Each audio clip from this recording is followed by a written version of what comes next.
is the answer. The questions are yours. I go to the Bible, God's holy word, to find answers, and thank you for these good questions before us today. Question number 1, does Hebrews chapter 6 verses 5 and 6 mean a loss of salvation? Well, let me read exactly what the Bible says.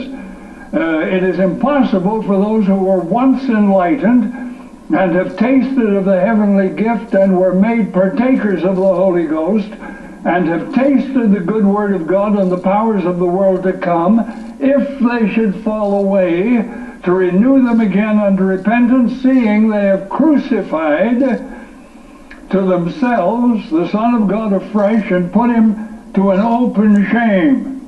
This passage is very, very clear in its statement that the person who publicly renounces his faith in Jesus Christ, whatever the pressure may be to do so, that man is trampling the blood of Christ under his feet, counting it an unholy thing.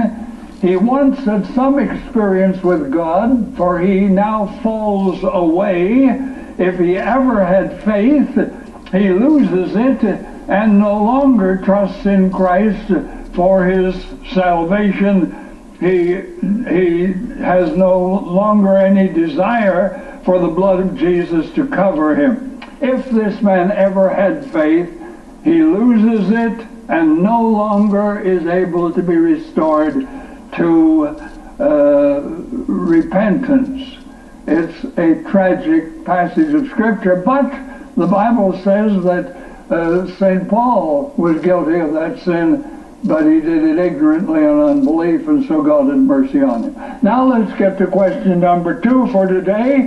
Why was the one-talent man punished in Matthew chapter 25, verses 14 to 30? You remember the boss went on a long journey and left 3 of his servants in charge of his affairs. To one he gave 5 talents, and to one 2, and to one 1.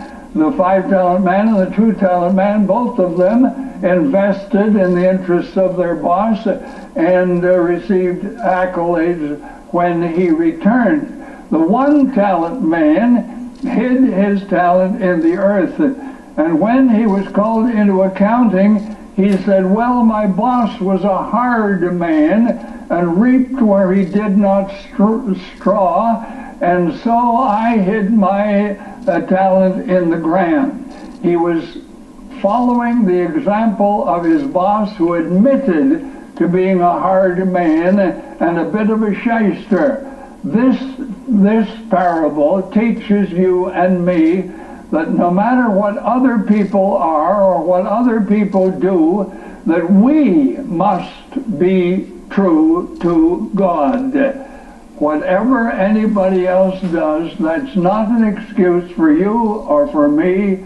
We have a duty to live according to our conscience and to obey God. Now, question number 3 for today.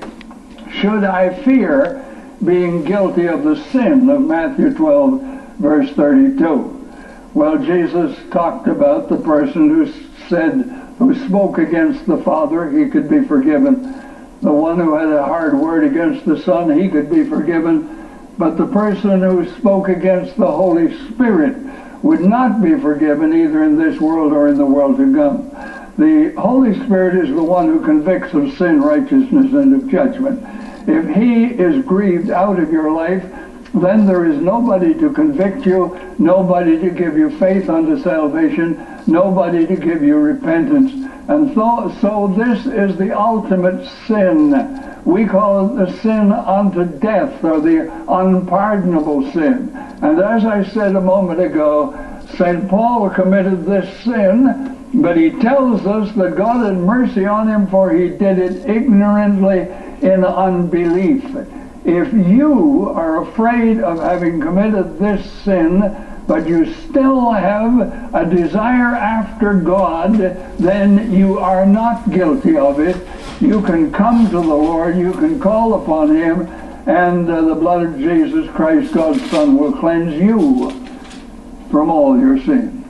Thank you so much for these good questions. I trust the answers have been helpful. If you have a question you'd like me to use on the Bible as the answer, please write it out, send it to me. I'll be pleased to hear from you.